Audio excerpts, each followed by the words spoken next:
안녕하세요. 사연에 빠지다의 DJ 민영입니다.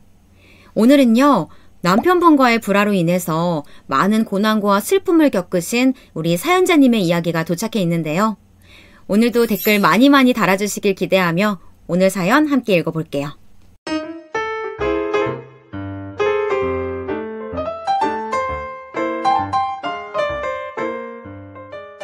안녕하세요. 이제 30대 중반에 들어서서 진정한 30대가 된 여성입니다. 저는 몇 년 전까지 국어 강사로 일하다가 결혼 후에는 전업주부로 지냈어요. 그리고 이혼 후에는 다시 국어 강사로 돌아왔고요. 이렇게 다시 제자리로 돌아오기 전까지 수많은 슬픔과 아픔과 후회의 순간들이 있어야 했는데요. 그 파란만장한 시간들을 여러분께 이야기해드릴까 합니다. 위에서 말씀드렸다시피 저는 32살 때까지 학원에서 국어 강사로 일했습니다. 유명한 학군이 있는 학원가에서 꽤나 큰 학원이었어요.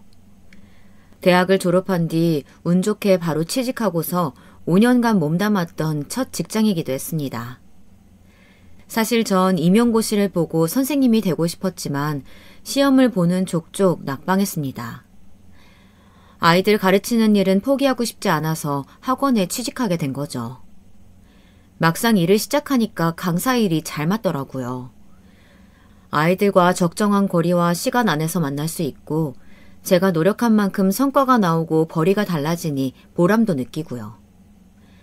장담할 수 없지만 저는 스스로 그 학원 강사 중에 누구보다 열심히 했고 누구보다 제 일을 사랑하는 사람이라고 생각해왔어요. 365일 내내 내 자리에서 열과 성의를 다하면서 살았으니까요. 사실 제 좌우명이 인간은 어차피 혼자다 이거든요. 그러니 누군가와 평생을 살아가는 일에 대해선 어느 때보다 신중해야 하고 혼자로 살아간다 해도 삶의 이치로 여기고 싶었습니다. 그게 인간의 기본적인 운명이니까요. 그렇기에 필수적으로 누군가를 만날 생각이나 외롭다고 생각한 적은 없던 것 같네요. 그렇게 직장과 집만 오가던 제가 결혼을 할 수 있었던 건 전 남편이 저와 같은 직장에서 일하기 때문이었죠. 그 사람이 학원 원장이었거든요. 맨 처음에 전 남편과 저는 일반적인 직장 상사와 직원 관계였어요. 솔직히 말 한마디 안 섞을 땐 사람이 좀 뭐랄까 까탈스러워 보였다고 할까요? 본인이 원장이어서 그런 건지 타고난 성격이 원래 그런 건지 평소 직원들을 대할 때 고고하고 예민해 보이는 뭔가가 있었거든요. 자존심도 엄청 세 보이고요. 그런 점 때문에 괜히 인간적으로 얽히기 싫어서 멀리했었죠. 그런데 문제는 매일 직장에서 이런저런 일들로 부딪히는 것들로 모자라 저를 자꾸만 찾아대서 멀리할 수가 없다는 점이었습니다. 찾는 이유도 참 갖가지였어요. 상담을 가장하며 애들 대하는데 어려운 점은 없냐부터 시작해서 사사로운 고민이나 투정까지 저를 꼭 불러내서 하더라고요. 나중에 알고 보니 그게 다 저에게 호감 표시를 했던 거라고 하지만요. 저보다 5살이나 많은 사람이 그렇게 애둘러서 표현하니 알턱이 있나요? 그냥 이상한 사람이다 싶으니 직원인 내가 참아야지 했었던 거죠. 그게 좀 거슬리는 것 빼곤 저한테 잘해주었고 학원 근무 환경도 좋아서 별다른 문제점은 없었어요. 그렇게 시간이 흐르다 어느새 연말이 다가왔습니다. 늦게까지 일을 하다 퇴근을 하는데 원장이 부르더라고요. 본인도 일이 늦게 끝났으니 이왕 이렇게 된 거 같이 식사라도 하자고요. 황금 같은 연말에 그것도 늦은 밤 대표님과 단둘이 식사라니 이게 무슨 끔찍한 악몽 같은 소리인가요? 하지만 저는 거절할 수 없었어요. 이제 곧 연봉 협상도 있고 요새 새로 채용되는 강사들이 늘어서 살짝 신경 쓰이기도 했었거든요. 그렇게 어색한 식사 자리를 갖게 되었는데 전혀 예상치 못한 말을 듣게 되었습니다. 술을 조금 마신 원장이 취해서 그런 건지 뭔가 그동안의 속내를 이야기하더라고요. 제가 처음 들어올 때부터 마음에 들었는데 자신이 없어서 여태껏 밥 한 번 먹자고 못했다고 하네요. 본인은 자존감도 자신감도 없어서 좋아하는 상대에게 접근하고 만나자고 하는 게 너무 어려웠대요. 그런데 그렇게 3년이 지나고 나니 이젠 지쳐서 그만둘까 하다가 얼마 전 어떤 남자가 저를 학원 앞까지 데리러 온 모습을 보고서 너무 스스로가 한심하게 느껴졌다고 하네요. 그래서 이렇게 된 거 말이라도 해보자며 저를 불러낸 거였더라고요. 저 나름대로는 용기를 낸 거예요. 어떻게 생각하실지 걱정은 되지만 다른 남자가 있다고 생각하니까 마음을 숨길 수가 없겠더라고요. 사실 원장이 보았던 그 남자는 저희 친오빠였거든요. 그걸 보고 오해했었나 봐요. 혼자 머릿속으로 얼마나 상상의 나래를 펼쳤을까 생각하니 짠하기도 하면서 웃기더라고요. 사실 오래된 이야기라 구체적으로 어떤 말을 했는지까지는 가물가물해요. 다만 뚜렷이 기억이 나는 건 그 이야기를 하는 내내 덜덜 떨면서 제 눈도 못 마주치던 수줍은 그 모습이 너무 의외였다는 거예요. 언제나 까다롭고 콧대 높다고 생각한 사람인데 이렇게 밖에서 보니 전혀 다른 사람이 되어버려서요. 그래서 호기심이 생긴 것 같아요. 이 사람을 만나면 왠지 저만을 바라보고 엄청 아껴줄 것 같은 느낌을 받아서요. 그렇게 몇 번을 더 밖에서 만나보고 이야기를 하다 보니 그 사람과 저는 결국 연애를 시작했고 결혼까지 약속하게 되었습니다. 연애 기간이 짧은 터라 안 맞거나 어려운 점은 없었어요. 항상 서로를 위했고 부족함 없이 사랑을 했었죠. 저는 그 사람에게 자존감을 높여주고 그 사람은 저에게 누군가에게 기대는 법을 알게 만들어줬어요. 저는 자립심이 강해서 무슨 일이든 혼자서만 해내려고 했거든요. 사람이 사람의 온기가 필요로 하고 부족한 점을 서로 메워주는 일이 얼마나 행복한 일인지 그때 알았던 것 같아요. 그땐 서로가 서로에게 꼭 필요한 평생의 짝처럼 느껴졌습니다. 그 후 결혼 준비를 시작할 때였어요. 그 당시 시댁 쪽에선 전 남편을 지원해줄 여력이 없었죠. 일단 노후 준비가 안 되셨고 두 분 다 직장을 그만두신 터라 새로운 일을 알아보던 중이셨죠. 당연히 이 부분은 전 남편의 능력이 돼서 딱히 큰 문제는 아니었지만요. 그런데 전 남편은 결혼 전부터 부모님 용돈을 드렸다고 하더라고요. 정확한 금액은 모르지만 소소하게 용돈을 쓰실 정도였던 것 같아요. 그 얘기를 들었을 때 저도 스칠 듯 가볍게 물어봤었어요. 그럼 오빠는 결혼 후에도 시부모님 용돈 드릴 거야? 그래야겠지. 안 드리다가 드릴 순 있어도 드리다가 안 드리는 건 좀 그러니까. 내가 외동이기도 하고 이건 자기가 이해해줬으면 좋겠어. 그래 맞아. 드리는 게 좋긴 하겠다. 그럼 결혼 후에 나도 우리 부모님 용돈 챙겨드려도 되지? 당연하지. 그럼 우리 집이랑 처가 두 쪽 다 부족함 없이 챙겨드리자. 우리는 젊으니까 더 열심히 일해서 채워가면 되잖아. 이런 이야기를 나누다 보니 효심도 깊고 어른을 위하는 게 참 좋은 사람이다 라고 생각되더라고요. 자신의 부모한테 잘하는 사람이라면 당연히 우리 부모한테도 잘해줄 거라고 생각했거든요. 시댁 쪽에선 도움을 받을 수 없는 상황이니 저도 친정에게 도움받지 않겠다고 했습니다. 저도 모아둔 게 꽤 됐고 신랑 쪽과 상황을 맞추는 게 합리적이지 않을까 싶어서요. 지금 생각해보면 그때 전 남편은 이 결정을 별로 좋아하지 않았던 것 같아요. 도움을 받을 수 있는데 일부러 받지 않는 거냐고 심드렁하게 물었었거든요. 사실 저희 부모님은 다니는 직장 외에도 따로 임대업을 하시고 계셔서 집안은 경제적으로 여유로운 편이었어요. 제가 굳이 이야기하지 않아서 임대업하는 사실에 대해 전 남편은 몰랐고요. 저희 집의 경제적 수준에 대해서 굳이 말해야 하나 싶어서 그냥 나이도 있는데 도움받기 좀 그렇다고만 대답했습니다. 그것도 사실이기도 했고요. 대신 전 남편이 해오는 만큼 해가겠다고 했죠. 그렇게 저희도 요즘 말하는 반반 결혼을 하게 됐습니다. 결과적으론 반반 결혼에 대해 전 남편은 엄청나게 좋아했어요.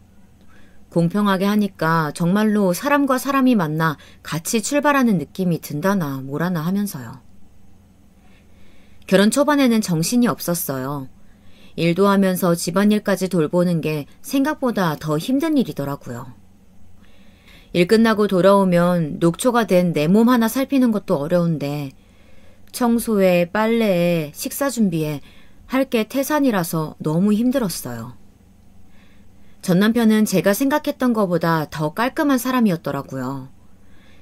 집에 먼지 하나 있는 걸 못 보고 매일 청소를 요구하면서 아침은 꼭 먹어야 하고 그것도 몇 끼에 찌개나 국이 꼭 있어야 하는 한마디로 너무나 귀찮은 스타일이요. 여보, 내가 그랬잖아. 나는 아침 안 먹으면 머리가 안 돌아간다고. 당신이 해줘야지 이런 건 내가 해? 알았어. 근데 나도 너무 피곤해서 그랬어. 늘 그런 변명만 할 거야? 거기다 반찬이 이게 뭐야. 시원찮잖아. 얘는 어제 먹었던 반찬이고. 당신은 남편한테 이런 걸 해다 주고 싶어? 정말 아침부터 기운 빠진다. 거기다 반찬 투정까지 하는데 애인지 남편인지 구분이 안 되더군요. 차라리 애였으면 나았을 텐데 남편이란 작자가 이러니까 더 꼴보기가 싫었어요.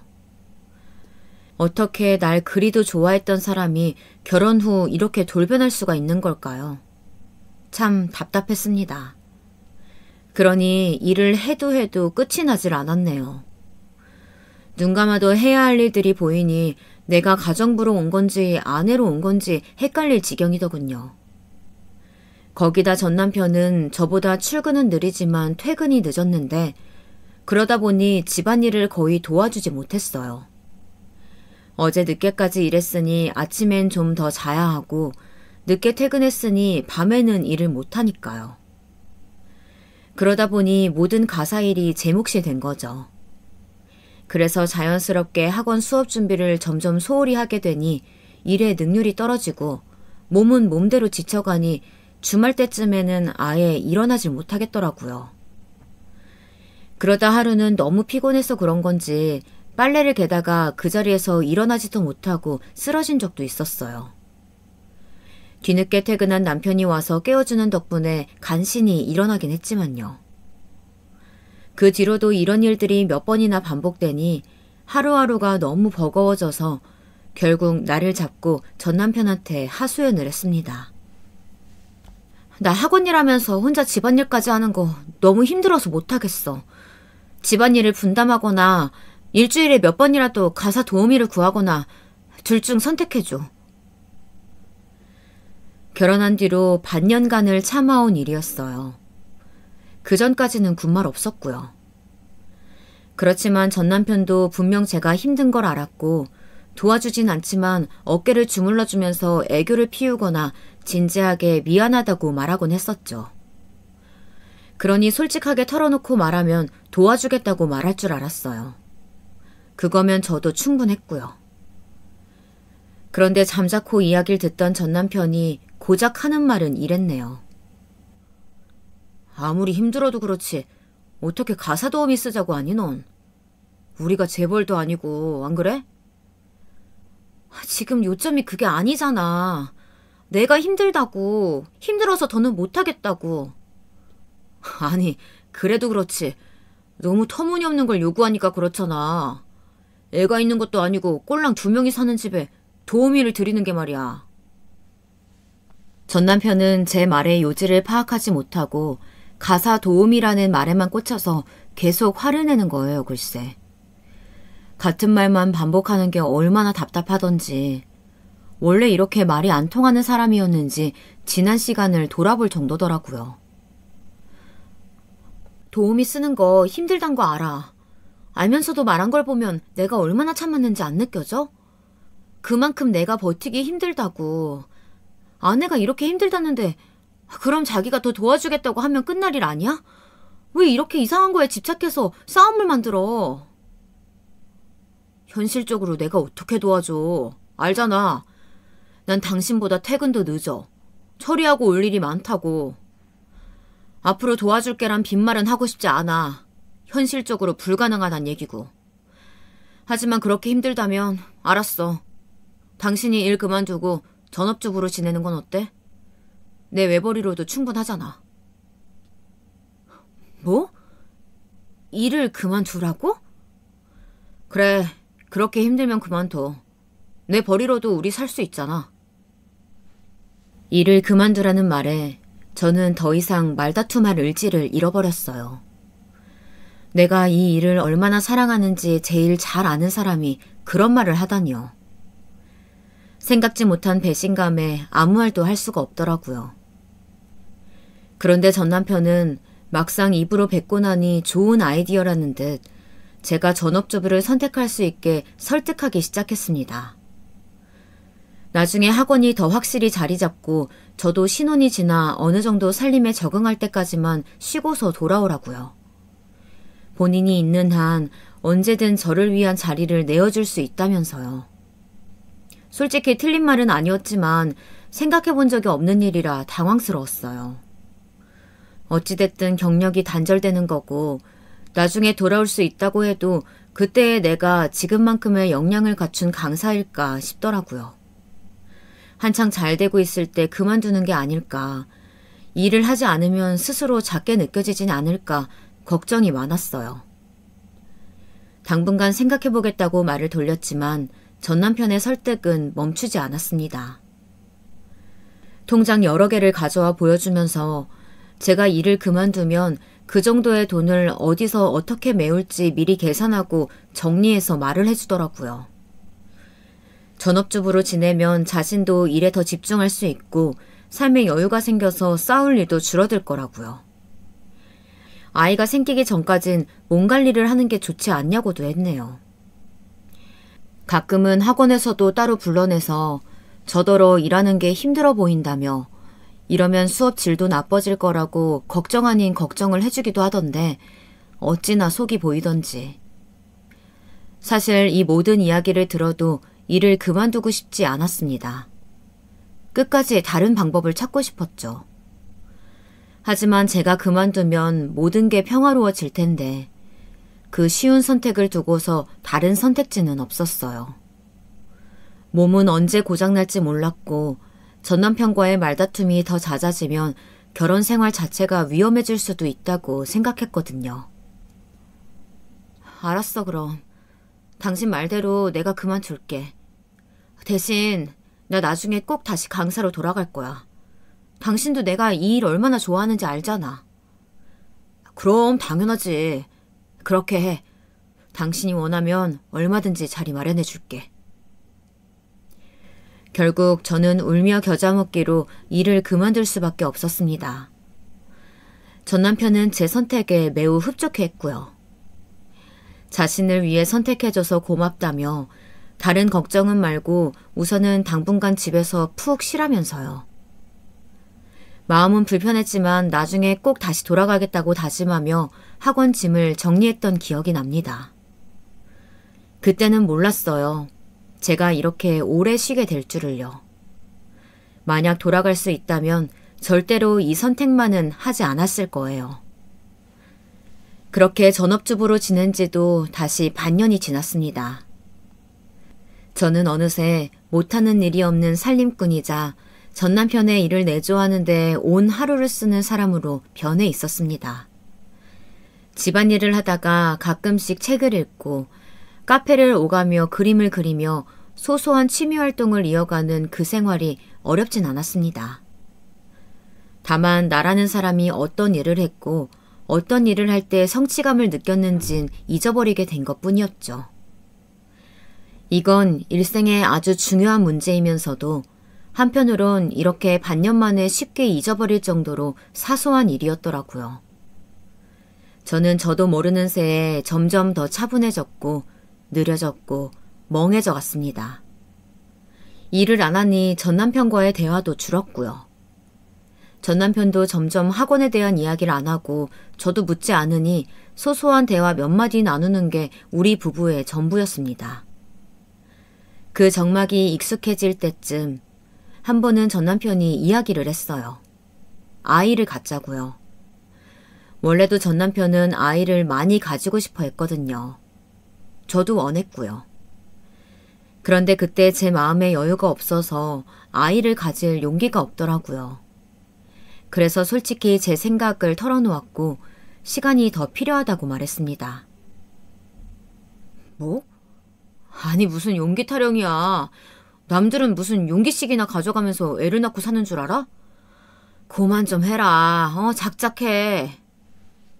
그러자 전 남편은 저에게 대체 뭐가 문제냐며 너무 나약한 것 같다는 말 한마디를 남기고서 대화를 끊었습니다. 맞아요.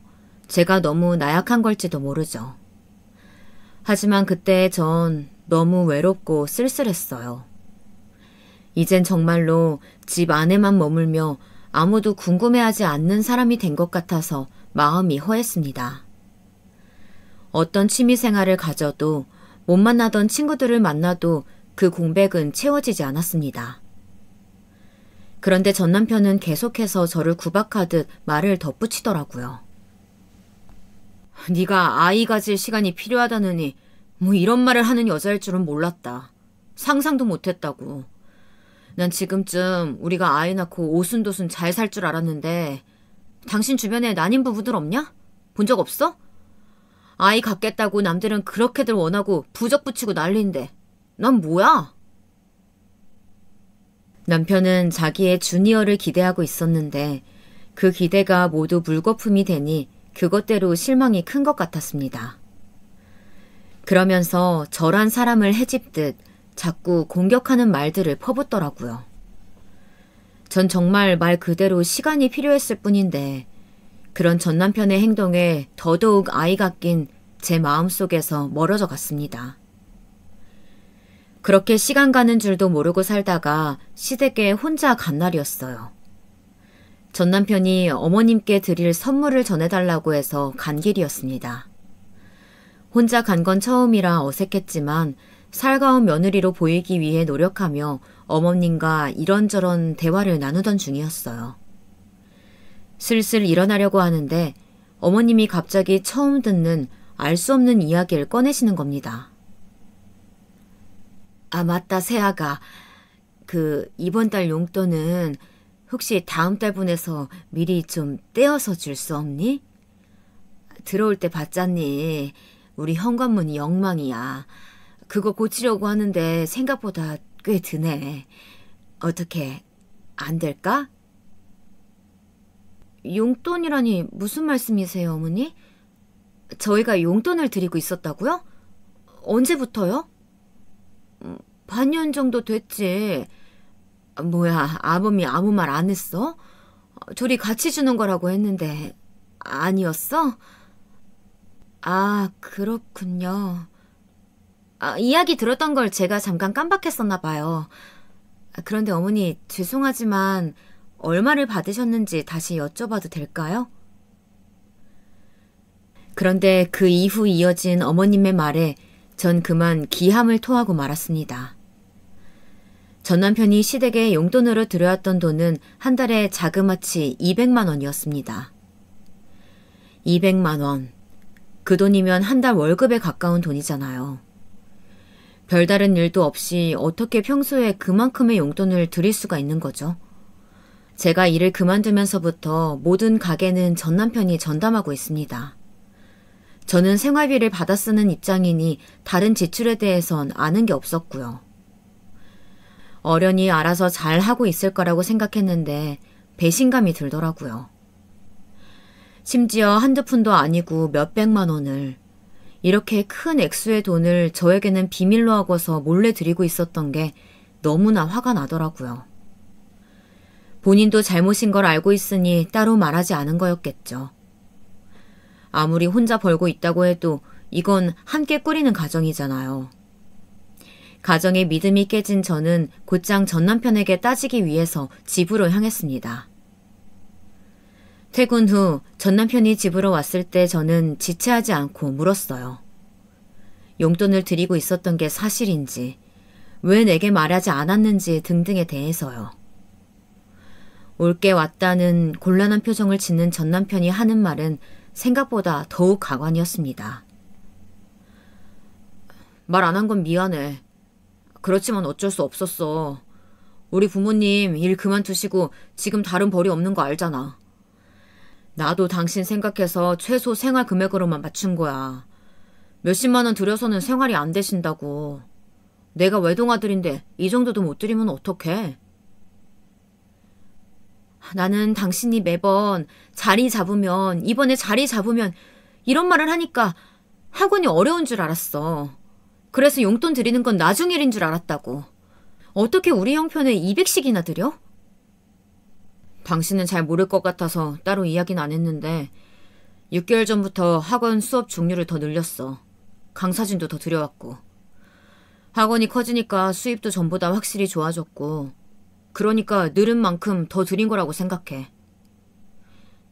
알았어. 그럼 똑같이 우리 부모님도 드리자. 결혼 전에 약속했던 거 잊지 않았지? 그건 좀 어렵겠는데.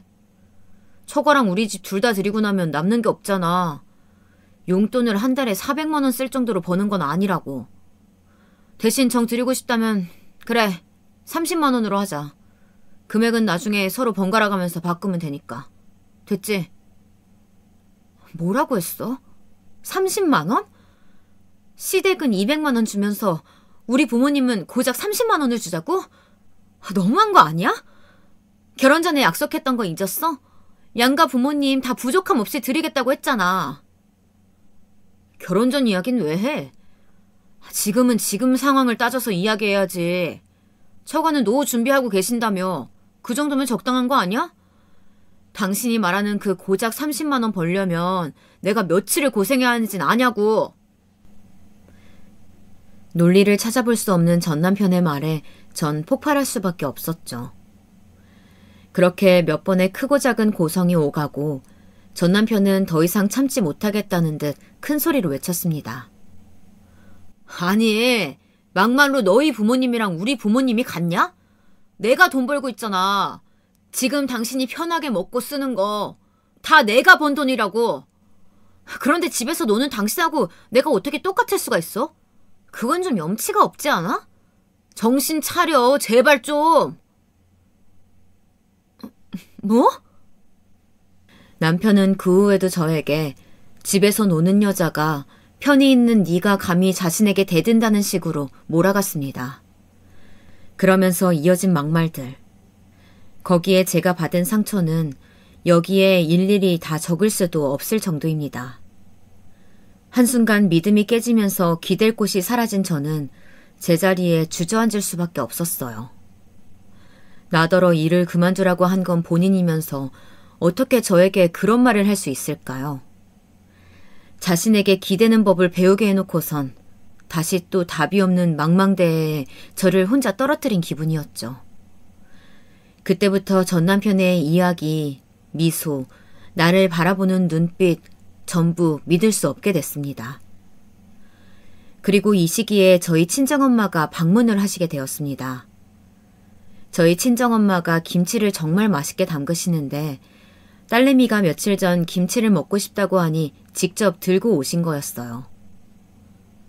우리 딸, 왜 이렇게 얼굴이 상했어? 근데 엄마가 절 보더니 바로 제 얼굴색부터 알아보더라고요. 무슨 일이 있는 게 아니냐며. 마침 옆에 전 남편도 있었는데 약간 어색한 표정으로 저와 엄마를 바라보더군요. 혹시나 제 입에서 무슨 말이 나갈까 두려워하는 것 같기도 했습니다. 저는 일단 아무렇지 않게 엄마의 김치를 받아들었고 화기애애한 분위기에서 말을 이어나갔습니다.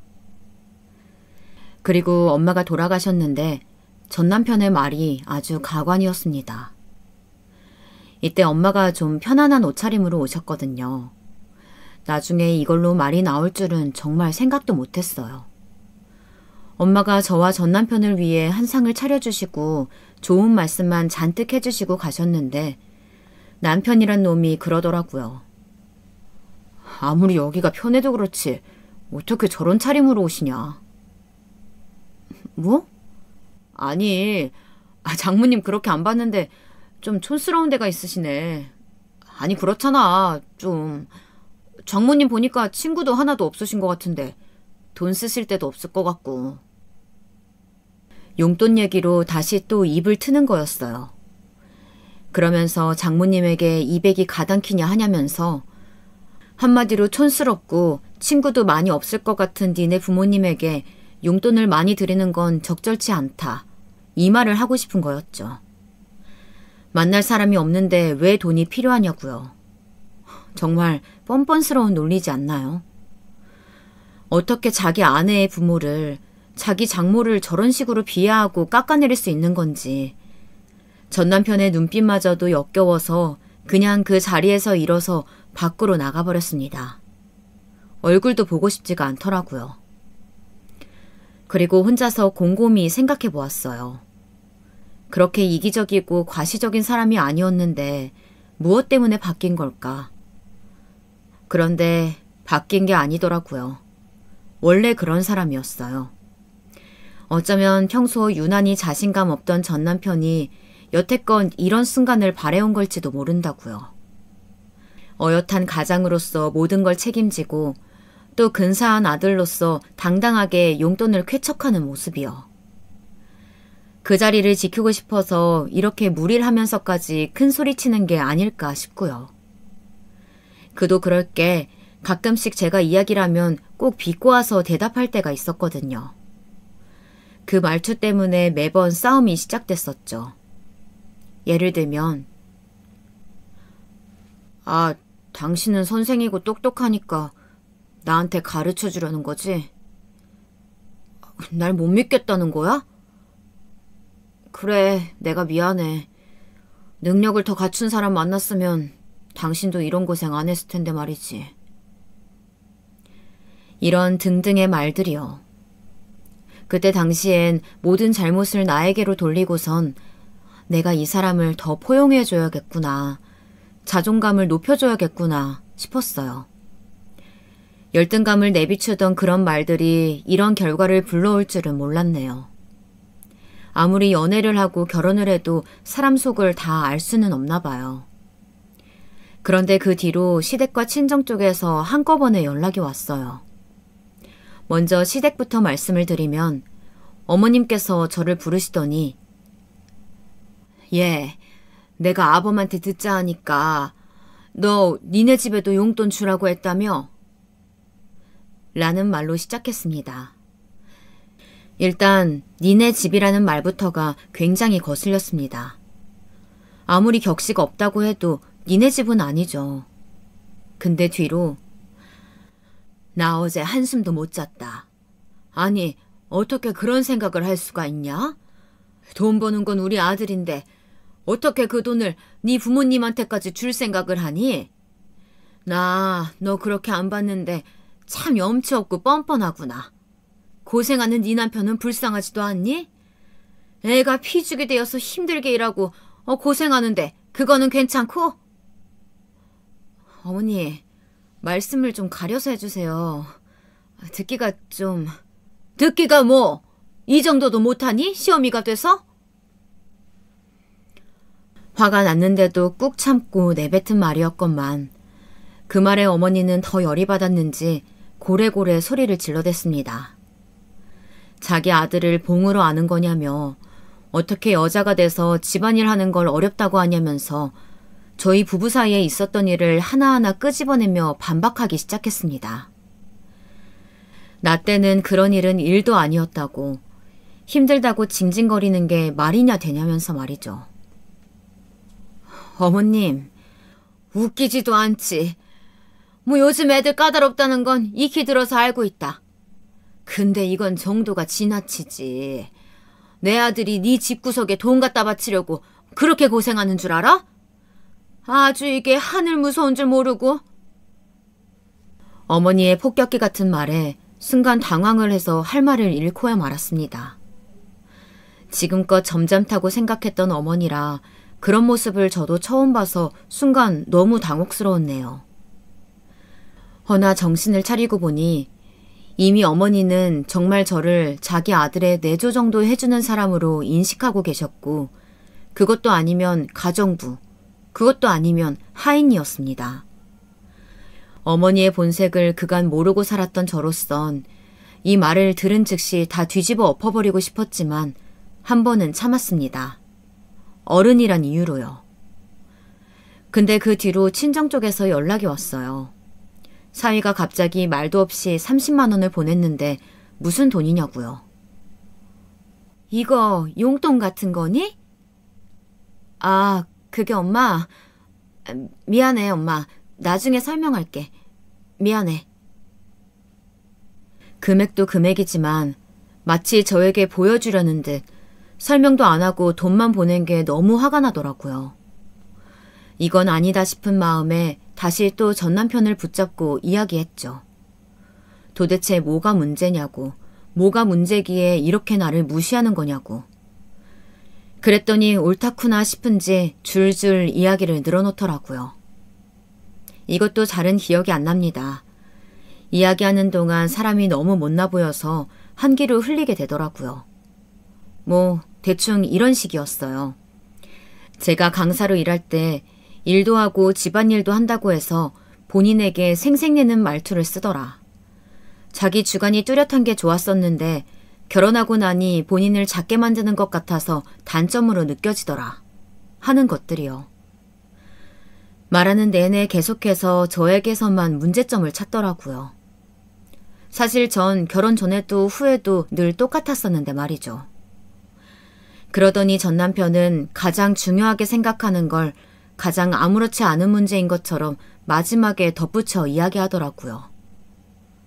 아, 그리고 집안일 맡게 된 거는 너무 억울하게 생각하지 마.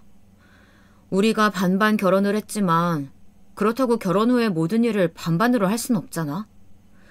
부부 일이라는 게 그렇게 계산적으로 해서도 안 되고.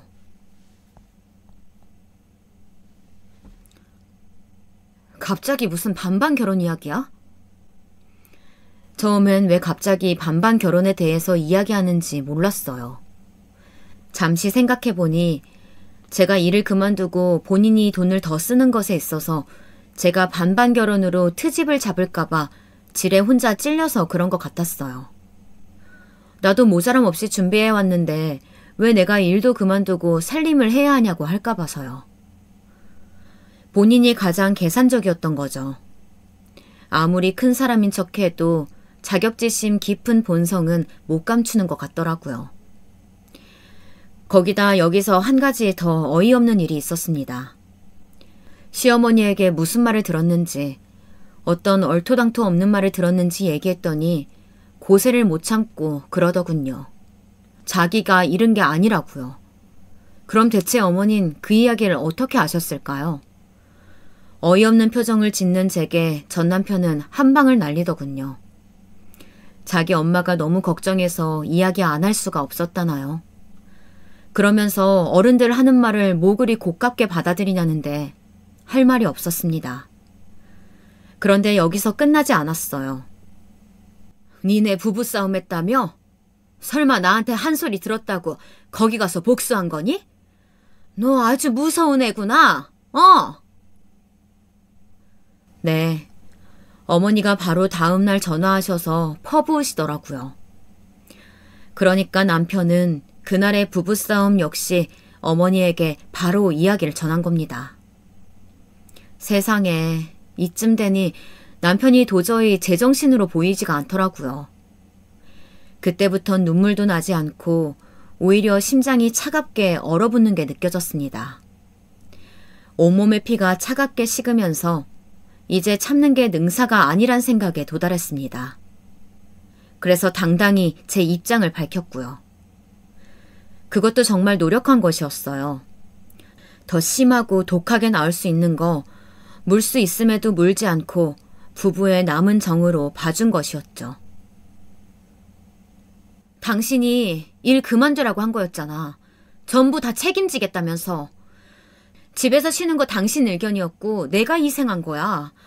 그런데 왜 나만 빚지는 심정으로 살아야 돼? 이렇게 살려고 결혼한 거 아니야. 나 긴 말 안 할게. 양가 부모님 용돈 똑같이 드리고 돈 같이 관리해. 그리고 난 일 다시 다닐게. 자리 준비해줘. 미안하지만 그럴 순 없어. 뭐? 학원 자리가 이제 없다고. 다른 유명한 강사들로 꽉 찼거든. 다시 다니고 싶으면 당신 능력으로 알아봐. 그리고 내 의견은 그대로야. 난 용돈을 드려야 하고 당신과는 입장이 다를 수밖에 없어. 앞으로도 가정 이끌어가야 하는 내 선택이 마음에 안 든다면 어쩔 수 없지. 헤어지는 수밖에. 뭐라고 했어? 헤어지자고? 그래, 이혼하자고. 솔직히 말해 뻔뻔하지 않냐? 어떻게 다시 학원 자리 마련해달라고 하니? 당신이 그렇게 능력이 있다고 생각해? 당신 실력으론 우리 학원 턱도 없어. 매출 준다고. 제발 주제 파악 좀 해라. 그리고 어떻게 니네 집안에 그 돈을 들이란 말이 나오니? 그리고 전 남편은 뒤이어 제가 모르고 있었던 이야기를 하나 했습니다. 바로 저희 친정엄마와 있었던 일화였어요. 엄마가 그날 김치를 전해주고 전 남편에게 문자 하나를 보내신 모양이었어요. 근데 엄마가 급하게 보내셨는지 맞춤법이 틀린 모양입니다. 그걸 지적하면서 그러더군요. 맞춤법도 모르는 니네 엄마한테 돈을 드리라고? 그런 노인네한테 줘봤자 어디다 쓰시는데. 야, 그건 솔직히 너무 억울하지 않냐, 내 입장에서? 저희 친정엄마의 맞춤법을 물고 늘어지면서 이거 하나 모르는 노인네가 어디 돈 쓸 데가 있냐면서 마구 비웃어대기 시작하는데 그때부턴 가슴 억장이 무너지는 소리가 들렸습니다. 도대체 왜 우리 엄마 아빠가 이런 무시와 경멸을 받아야 하는 걸까요? 나 하나 때문에. 더군다나 전 남편의 그 입에서 헤어짐에 대한 이야기가 나오니 이 길고 긴 싸움과 결혼 생활 전부가 끝나버리는 것 같았습니다. 도대체 내가 무슨 잘못을 했기에 이렇게까지 잔인하게 구는 건가 싶었는데 결국은 헤어지고 싶어서 그랬나 생각이 들더라고요. 더 이상 대꾸할 힘이 사라져버린 저는 알겠다고 말했습니다. 웃기지만 전 남편은 그 대답을 예상하지 못했던 건지 놀라서 저를 쳐다보더라고요. 제가 바로 그러자고 할 줄은 몰랐었나 봐요. 저는 보란듯이 바로 방으로 들어가 짐을 싸기 시작했습니다. 그랬더니 전 남편이 곧바로 따라와 정말 이혼이라도 할 거냐고 묻더라고요. 방금 전까지 본인이 이혼이란 말을 입에 올려놓고선 도리어 저에게 화를 내면서요. 너 뭐 정말 이혼이라도 하게? 너 참 성격 예민하다, 예민해. 내가 너한테 지금까지 맞추고 산 게 신기하지? 내 말 몇 마디에 털어져서 뭐 진짜 갈라서기라도 하게? 그래, 갈라서게. 도대체 내가 어떻게 맞춰줘야 돼? 돈이 많아서 결혼하는 데 문제 없고 가게에 도움도 돼야 하지만 일은 안 하고 당신 일만 내줘야 한다는 거잖아. 그래서 당신이 뭘 쓰든 뭘 하든 신경 쓰지 말아야 하고 주는 대로 감사합니다, 넙죽 받아야 한다는 거잖아. 자존심은 지키고 싶은데 또 도움은 받고 싶지 않고 이런 거 너무 웃기지 않니? 나 당신 직원 아니고 아내야. 그걸 잊고 살았나 본데 이제라도 명심해. 하고 싶은 말에 퍼붓고는 멍청하게 서 있는 전 남편을 두고서 집을 나왔습니다. 더 이상 그렇게 살고 싶지는 않았어요. 어떻게든 이혼을 해야 원래의 저로 돌아갈 수 있을 것 같았죠. 집으로 돌아간 저는 지난 결혼 생활에 대한 우울증과 불면증에 시달리며 한동안 약을 복용해야 했어요. 사람들을 만나는 일도 자연스럽게 기피하게 되었고요. 그 중에서도 유독 지나가는 중고등학생들만 보면 마음이 더 답답하더라고요. 아마도 강사 일을 했던 때가 떠올라서 그랬나 봐요.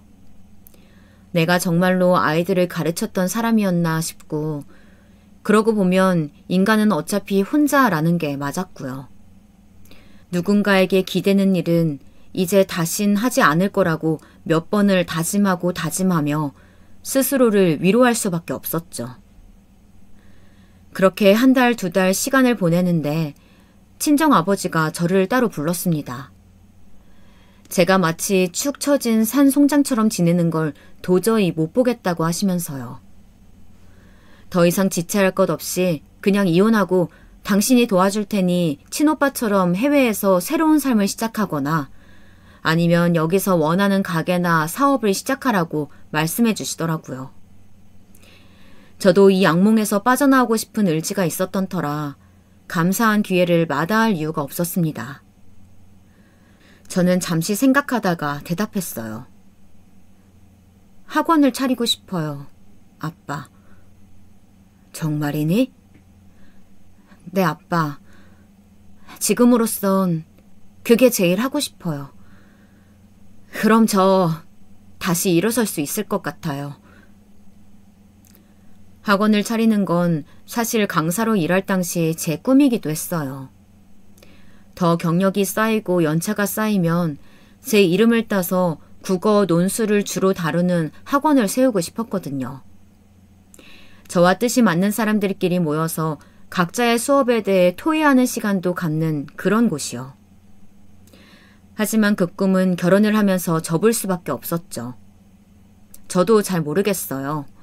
그때 무슨 용기가 생겨서 학원을 차려달라고 말한 건죠. 어쨌거나 저는 수업을 꽤 오래 쉬었었고 사업체를 운영하는 건 분명 더 오래, 더 많은 준비가 필요한 일이었으니까요. 하지만 지금 주저앉은 나를 일으켜 세우는 건 그것밖에 없는 것 같았죠. 아버지는 제 말을 곰곰이 되뇌이시더니 이내 흔쾌히 알겠다고 말씀하셨어요. 그래, 알았다. 네가 뭘 하든 다 도와주마. 우리 딸이 하고픈 건데 애비가 되어서 이거 하나 못 해줄까? 절 믿어주는 부모님이 계시지 않았다면 아마도 제 그늘은 쉽게 사라질 수 없었을 거예요. 거기다 친정엄만 무조건적인 지지를 보내주셨고요. 뭘 하든 넌 잘할 애니까 힘든 과거는 털어버리고 앞으로의 일에만 집중하라고. 엄마의 그 말에 문득 눈물이 샘솟더라고요. 고마워요, 엄마. 고마워, 정말. 아휴, 우리 귀한 딸. 울지 마. 엄마는 저보다 제 마음을 더 잘 안다는 듯 등을 몇 번이나 쓸어주셨습니다. 그 다정한 손길에 더욱 입술을 꾹 깨물게 되었죠. 참 신기하죠. 정말 하루 종일 내내 밥도 먹는 둥 마는 둥, 잠도 자는 둥 마는 둥, 산송장처럼 지냈던 제가 부모님의 위로 한마디에 다시 일어설 용기가 생기더라고요. 아마 이런 걸 용기라고 하는 거겠죠. 부모님의 믿음에 대한 은혜를 어떻게든 갚아야 한다고 생각하니 더욱 의지가 생기는 것 같았고요. 그렇게 저는 다소 갑작스럽게 꽤나 돌고 돌아서 학원을 차리는 꿈을 이루게 되었습니다. 전 남편은 그때까지 연락 한 통 없었어요. 붙잡으려는 어떤 시도도 하지 않고서 마치 제가 돌아오기만을 기다리는 것만 같았죠. 그게 자존심 강한 남편만의 화해 방식이었거든요. 그 뜻을 알든 모르든 헤어져야 한다는 제 생각에는 변함이 없었지만요. 그렇지만 전 학원 일에 집중하기 위해 어서 전 남편과의 관계를 정리해야만 했습니다. 그래서 이혼 서류를 집에 보내니 한바탕 난리가 났네요. 하지만 전 남편에게서 합의를 이끌어내는 건 그다지 어렵지 않았어요. 그 사람이 가장 싫어할 만한 말을 골라서 하면 되는 거니까요. 이혼하고 싶지 않으면 각서 하나만 써줘. 우리 집 용돈으로 한 달에 200만 원, 시댁에는 30만 원, 총 2년간 드리는 거야. 아, 너무 걱정할 필요 없어. 나도 일 다시 새로 시작할 거거든. 그럼 살림봐줄 사람 없으니까 가사 도우미 써야 하고. 그건 전적으로 당신 부담이고. 왜냐하면 난 딱 내 방에서만 생활할 거거든. 밥도 알아서 차려 먹을 거고 내 빨래도 따로 할 거야. 각자 도생하겠다는 것만 확실히 약속해주면 돼. 어때? 괜찮지? 뭐? 지금 제정신이냐? 니네 엄마랑 우리 엄마가 같아? 우리 집에 무슨 30... 그래, 너 이혼하고 싶어서 죽겠구나. 그래, 하자, 해. 누가 못할 줄 알아? 치사하고 더러워서. 너 같은 거랑 결혼 생활 이어간 게 평생 내 오점이다. 그리고 이를 듣던 전 남편은 길길이 날뛰더니 저더러 돈 귀한 줄 모른다, 더럽고 치사하다라며 이혼 도장을 찍자고 했죠. 이뿐만이 아니었어요. 옆에 어머니가 있었던 건지 고래고래 고함 소리가 들리는데 저를 향한 아주 상스러운 욕설이었습니다. 듣기도 싫어서 전 그저 웃어주고 전화를 끊었습니다. 그렇게 전화를 끊고 나선 한동안 저도 씩씩거렸지만 앞으로의 일을 생각하면 다시 속이 개운해지더라고요. 전 남편은 아마도 그 불같은 성격에 홧김으로 도장을 찍은 거겠지만 저에겐 고마운 일이었거든요. 그 도장 찍은 서류를 법원에 제출한 뒤 저는 바로 전 남편에게 전화를 걸었습니다. 그리고 지금까지 참았던 일들을 쏟아부었죠. 나랑 이혼해줘서 고마워. 돈이 참 귀하단 거 덕분에 배웠어. 그전까진 사실 잘 몰랐었거든. 난 부모님이 물려주실 건물도 있고 이제 곧 내 이름으로 사업도 낼 거라서 돈에 대한 개념이 사라졌던 차였거든. 고마워. 그렇게 평생 아끼고 아껴가며 더럽고 치사하게 살아. 그럼 다신 보지 말자. 안녕. 이 말을 하고 바로 끊어버렸네요. 아마 상상도 못했겠죠. 저희 집에 돈이 있다는 사실은. 그랬더니 어찌나 전화를 해대던지 그전까진 연락 한 통 없던 사람이 맞나 싶더라고요. 처음에는 왜 재산이 있었던 걸 비밀로 했냐면서 그럼 쉽게 도움이 구하고 우리 둘 다 조금 더 편하게 살 수 있었을 텐데 이기적이라고 욕을 하더라고요. 그러더니 어쩔 땐 이혼을 너무 쉽게 결정한 것 같다면서 자신이 잘못했다고 우는 소리를 하거나 또 어쩔 땐 자기가 박간이라는 사람으로서 안에 있는 사람을 휘어잡아야 한다는 잘못된 생각을 한 것 같다고 이실직고를 하더라고요. 거기다 한 가지 더. 어머니까지 저에게 전화를 거셔선 자기가 아무래도 말이 좀 심했던 것 같다며 세아가 너무 원한 품지 말고 그냥 들어와라. 집으로. 응? 내가 잘못했어. 잘못했다. 가족끼리 살다 보면 그런 일도 있고 뭐 저런 일도 있고 하는 거지. 아범이 일에 너무 치인 나머지 생각을 조금 잘못한 것 같구나. 왜 사람이 다 그럴 때가 있지 않아. 사람이니까 실수도 하고 잘못도 저지르는 거야. 그럴 땐 여자가 참고 받아줘야 하는 거야. 좋은 게 좋은 거라고. 그냥 넘어가자꾸나. 이렇게 말씀하시면서 온화하게 말하는데 참 듣고 있기가 민망스러울 정도였습니다. 거기다 전 남편은 한술 더 떠서 제가 반응이 없으니 마지막엔 이런 말까지 하더라고요. 우리가 같이 살 때 자기 몰래 돈 빼돌렸던 거 아니냐며 경찰에 신고하겠다고 하는데 정말이지 마지막까지 추접스럽지 않나요? 돈에 눈이 멀어서 눈에 뻔히 보이는 말들을 늘어놓는데 그 덕분에 남은 정까지 전부 깔끔하게 정리할 수 있었네요. 결혼을 한다는 건 서로 간에 믿음이 쌓이고 미래를 약속하며 오랜 시간을 보내야 하는 건데 이혼은 정말이지 너무 쉽더라고요. 그게 참 씁쓸하면서도 후련했어요. 이렇게 쉬운 줄 알았다면 질질 끌 거 없이 조금이라도 빨리 새 삶을 찾을 걸 싶고요. 그렇게 저는 이혼하고서 바로 전 남편 학원 맞은편에 학원을 차렸습니다. 작정하고서 보란듯이 맞은편에 세운 건 아니었어요. 그런데 상가를 알아보니 임대가 나온 곳 중 마음에 드는 곳이 거기뿐이더라고요. 다른 곳은 학교로부터 너무 멀거나 주변 환경 조성이 별로여서요. 마음에 드는 곳이 전 남편 직장과 가까운 곳이라고 해도 일부러 피할 만큼 거리낄 게 없기도 하고요. 솔직히 말하면 그 당시 전 남편의 학원이 계속 무리하게 크기를 확장하는 바람에 사정이 어려워졌다고 들었어요. 사업 자금이 필요한데 투자처를 못 구해서 어려움을 겪고 있다고요. 그러니 저는 더욱 상관없다고 생각했죠. 그런데 전 남편 생각은 조금 달랐나 봐요. 저의 학원이 아직까지 건재한 본인을 견제하려는 고의성이 있단 거죠. 제가 있는 건 어디서 또 그렇게 알고 왔는지 공사 중인 현장을 찾아왔더라고요. 무슨 어디 삼류 드라마 주인공처럼 찾아와서 난리를 피우려는데 경찰에 신고하겠다고 하니 얌전해졌습니다. 여기 학원 짓는다며? 다른 곳도 아니고 내 학원 맞은편에. 알아. 일부러 나 보란 듯이 여기 지은 거지? 당신답지 않게 참 치졸하네. 이미 지난 관계 너무 의식하는 것 같은데 당신 이렇게 한데도 나 안 망해.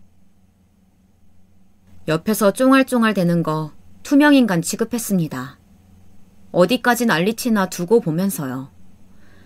이내 작업장에 있는 사람들이 전 남편에게 방해된다며 나가달라고 말한 덕분에 끝까진 못 봤네요. 그렇게 피해의식이 강한 사람이니 아마 제가 하는 행동 하나하나마다 의미를 부여하고 혼자 끙끙 앓고 있겠죠. 그걸 생각하면 맞은편으로 온 게 참 잘했다고 느껴져요. 전 남편의 방해 공작에도 불구하고 저는 학원 공사에 더욱 집중했습니다. 혼자의 힘으로는 안 될 것 같아서 이쪽 전문인 동업자를 구했는데 그분 덕분에 여러 어려움과 역경을 헤쳐나갈 수 있었네요. 게다가 친오빠가 소개해준 사람이라 그런지 더욱 신뢰도 가고 더 빨리 정을 쌓을 수 있었던 것 같아요. 그리고 그분과 전 지금 진지하게 만나는 사이가 되었고요. 사업을 준비하며 오랜 시간 함께 붙어 있다 보니 좋은 점, 안 좋은 점 다 보게 되었는데 이 사람이라면 앞으로 살아가며 서로의 부족한 점을 채워주는 사이가 돼도 좋겠다 싶더라고요. 이혼했을 때만 해도 분명 평생을 혼자 살 거라고 다짐했지만 역시 사람은 사람에게 기대어 온기를 느끼며 살아야 하나 봐요. 어쩌면 전 혼자 있기를 너무나 두려워해서 또 다른 사람에게 상처를 받을까봐 스스로 혼자여도 괜찮다고 합리화해온 걸지도 모르고요. 그런 저의 불안을 다독여준 사람이라 다시 기대고 싶은 용기가 생겼습니다.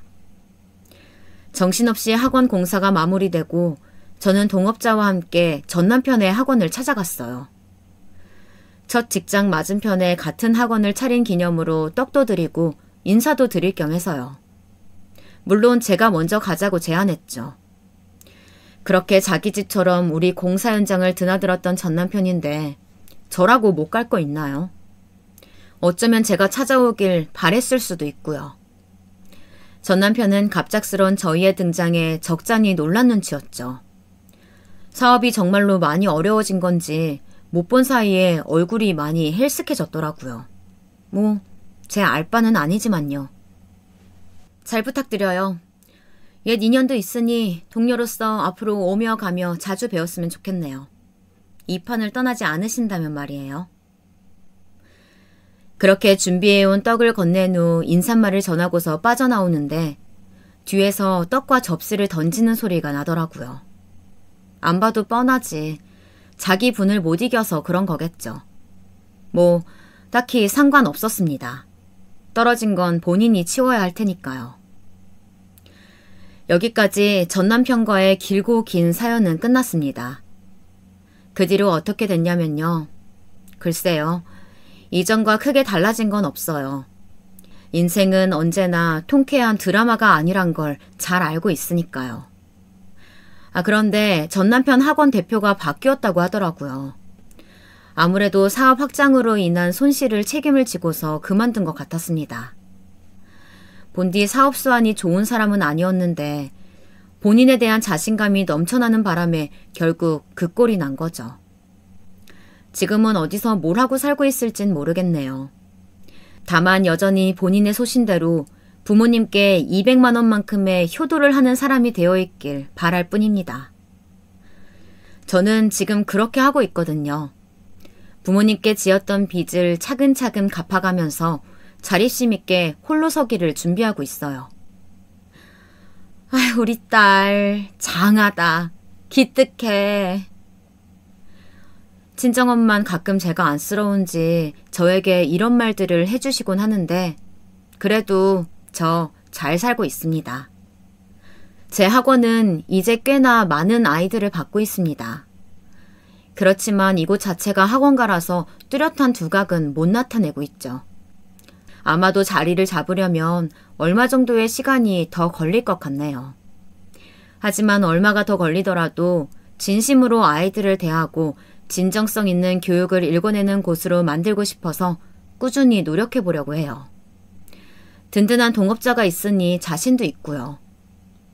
이전 결혼 생활에서 저는 제 스스로 초라하게 느껴지는 시간들을 보냈어요. 한없이 작아지는 경험들을 겪으면서 인생의 바닥을 찍어보았죠. 하지만 삶의 모든 순간이 유의미하듯이 그 시간들이 있기에 제 인생에서 가장 중요한 게 뭔지 깨달을 수 있었던 것 같아요. 저는 언제 어디서나 저로 살고 싶다는 걸요. 누군가에게 기댄다고 하더라도 그 흔들리는 모습조차 저이니까 주눅들 필요 없다는 것도요.